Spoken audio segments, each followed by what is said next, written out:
If your life feels empty and lonely, despite the fact that you do all the things that you're supposed to do to fill up your life, you might be a covert avoider. You might have a good career, you're friendly, you're interesting, there's people in your life, but you feel like nothing is connecting, and it's all superficial, and it's not giving you happiness. If that's happening, it's time for you to ask yourself if you're secretly avoiding your own life. This is a really normal thing for people who had trauma when they were kids. And if that's you, you probably got really good at looking okay on the outside, being cheerful and appropriate and functioning, while secretly you learn to protect your inner state by avoiding any kind of situation that might trigger you. Things like rejection, criticism, getting abandoned. My name's Anna Runkle, also known as the Crappy Childhood Fairy, and I teach people how to heal childhood PTSD symptoms so they can get free of trauma and become their real selves, become who they're meant to be. And that is what I want for you. Now, if you grew up abused and neglected, those things can make you feel destroyed. But if you go through life protecting yourself from it, that destroys you too. So on one side, you get triggered and you risk falling apart. And on the other side, you get hollowed out and you get robbed of the experience of real love and purpose and the connection to other people that everyone needs. Without it, our development gets frozen. We're like sad children wandering around. I don't want that to be you. Now, I call the problem covert avoidance because it's not like avoidant personality disorder. You've probably heard of that. You maybe have known people who have it. It's an extreme kind of anxiety and social avoidance, and it's on a level that would be fairly noticeable to other people. Some of you, if you do have that, you can put in the comments what it's like, how people respond to that, what kind of feedback you get. But covert avoidance isn't noticeable to other people. You seem okay, you're more or less interacting with the world, but you're on a lot of levels holding yourself apart from it. And you might not even be fully aware that you're doing it. But I'll tell you how to know that this is happening. You feel like you're too busy or too tired all the time to do normal things that a person in your position would do. Keeping your living space tidy, making decent food for yourself, maybe your kids, going to bed on time, getting up on time. When you're avoiding this level of functioning, it's an inward directed kind of avoidance. Then there are outward behaviors like you might be late to things. It's normal to be late occasionally, but if you're known for being late or you're late by about the same amount every time, it's avoidance. And that was the big obvious sign that I had back about 16 years ago at the end of my first marriage when my kids were small. I was pretty much late to everything. If a dinner party started at 6 o'clock, I'd be there at 6:45. If a client phone call started at 9 a.m., I'd come in at 9:02. If a group of friends were meeting up just to go hiking, I'd keep everybody waiting 20 minutes. And sure, there was traffic. I couldn't find my son's shoes or whatever the obstacle seemed to be. I always had my reasons. I was busy. I was juggling a lot. I was always telling people how busy I was, in fact, even though that's like one of the most boring stories we can share. I'm so busy, you guys. Let me tell you about it. But it was a way to keep everyone's focus off of my inner life and how bad things were going. And the thing is, even though I was juggling a lot at the time, I was a working single mom, but you could take everything I did in a day that I was showing up late for, and I could do it in the same amount of time, but just shifted 20 minutes earlier and then be on time for everything. It would be so much less stressful. But in my mind, I couldn't make that shift because I thought I was busy. In reality, I was shutting people out. I was shutting my life out. I was angry at my life, and I was frustrated at all the trouble I had, and I didn't want it anymore. And in particular, I was unhappy about my marriage, which was so hard, and I was overwhelmed emotionally pretty much all the time during that period. And if I were to actually open up to friends or leave the marriage, well, I just felt like I couldn't do it. I felt like I was barely holding myself together as it was. So I did what I had always known to do under pressure, and that's just muddle through. There's a lot to be said for just pushing through bad times. It's a superpower for those of us who get really triggered by life. It's a good thing to know how to do. But there comes a time when the avoiding has to stop if you're going to be happy. And if your circumstances are destroying your spirit, it is time to change. So what happened for me is I ended up in the hospital and I needed this major surgery. And this was right after my kid's dad and I had separated, and we were hardly speaking to each other. And because I'd formed only these superficial, put on a happy face kind of friendships, I wasn't close to anybody anymore. And that meant I had almost no support. I went a whole week in the hospital with just one visitor. And when it was time to go home, I needed somebody who could come pick me up and drive me. Because actually, it's a requirement. Like, they can't let you just go home in a taxi. You have to be picked up by somebody. I didn't have anyone.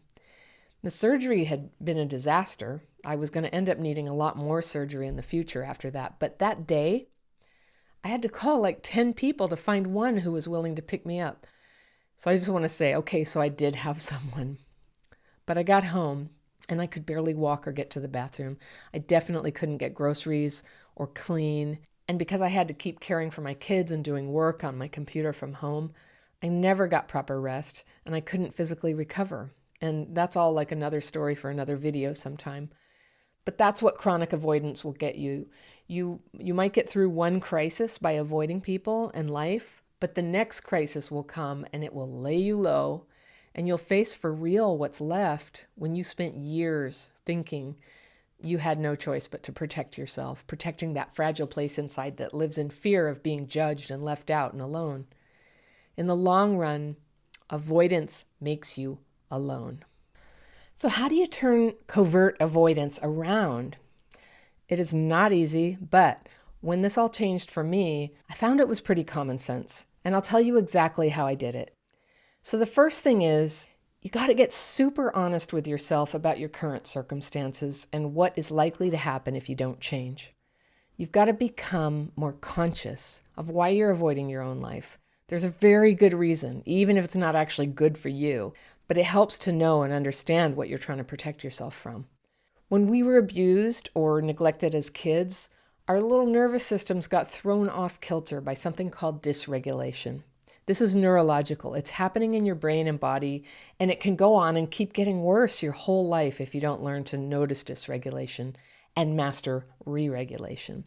Now, if you do a brain scan of someone who had an intensely stressful childhood and you talk to them now about something that's triggering for them, what you'll see on the scan is that brain waves change from a flowing and synchronized pattern into a chaotic pattern where parts of your brain are lighting up and firing in an unsynchronized way. Your heart rate and breathing, which are normally working in tandem too, they also get out of sync. And the result is called dysregulation.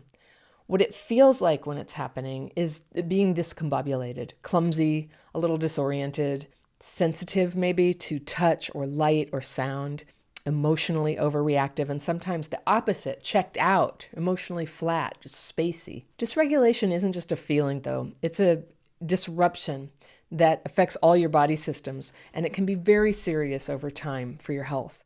So it's super important to learn to re-regulate, but until you do, anything that causes you stress is going to run the risk of throwing you into dysregulation. And it can take hours or days to come back from that. Have you experienced that? That's why CPTSD can be so debilitating. Now, everybody gets stressed sometimes, but not everybody gets dysregulated. And since most people with CPTSD have never even heard of dysregulation, they're going through life with this vulnerability to stress that can make it disabling. Now, other people seem to be fine participating in groups or forming close friendships, and we may compare ourselves, but they're not dysregulated. So we judge ourselves, and then we instinctively learn how to protect our brain and nervous system by avoiding stress. And let's be real, people cause stress. Getting involved in things causes stress. Being real and emotionally open and honest can leave us open to rejection and criticism, and that causes huge stress. So instinctively, we keep all these stressors just at arm's length. In our minds, it may seem like there's an external reason for why we fall apart inside, or we find excuses not to show up on time, not to participate in the school fundraiser, not answer the phone call, or have the vulnerable conversation. But really, we're just trying to stave off dysregulation. And doing that day after day and year after year starts gutting the connections and habits that keep us happy.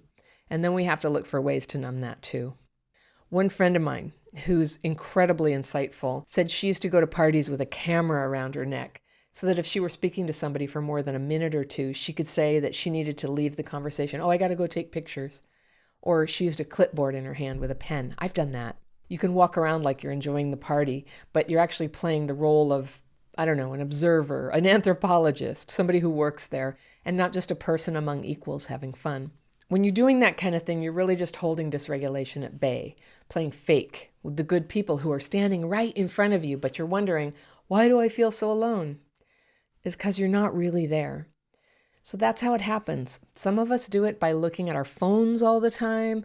Some of us do it by taking unfulfilling jobs that we hate and then postponing the day when we'll start living our life until after we leave the job that we never should have taken in the first place. Then we've got a great excuse not to volunteer at the school or to take a walk with a friend or to collapse onto the sofa in the evening. And even at home, we can do covert avoidance with people we love, just going through the motions, or we stay with people we never loved, just buying some time for the day when we can emotionally handle making changes. You could do avoidance through food, drugs, alcohol, video games, porn, through anything that numbs you, telling yourself that as soon as you can stop, you'll get out there and start your life again. I totally get it. Until you have a way to calm your triggers and handle stress when it comes, because it always comes, your CPTSD is going to control you. It's going to dictate that you will be cut off from your own life. And thankfully, there is a way to calm your triggers and re-regulate. So you don't have to avoid anything, and I can teach you that. That's where to start. You don't have to fix your whole life at once. Sometimes, if you just orient yourself toward healing, and you can do one small thing a day, then more changes follow naturally like dominoes. It's not about talking more about what happened to you in the past. It's about noticing the triggers you have right now and calming them, and then using that moment of calm to make some progress, to go say hello to your neighbor or answer a couple emails or clean the kitchen or break down some boxes for recycling from all that toilet paper you bought on Amazon. It feels good to take care of your life, and it's possible to challenge yourself a little bit when you know that you always have a quiet place to come back to. Now, if you're new to my channel, you're going to want to check out the free course, The Daily Practice. There's always a link to that in the description section below. So if you don't know that yet, or you don't have a way to pull back from a stress state of your own, you can learn my techniques and see if they don't help you to calm down and give you some energy back to do the things that make your life happier and fuller. Healing doesn't have to be torture, and it does not have to go on forever before you start to feel better. We need to feel better right now. If dysregulation is what you have, don't be mean to it. Calm your triggers. Take small steps consistently every day. It's not always easy, but it's not rocket science either. If this topic of feeling empty and avoiding people resonates with you, I recommend that you watch this video right here. It goes a little deeper into the ways that CPTSD can empty out your life and how you can come back and thrive stronger and more connected than ever.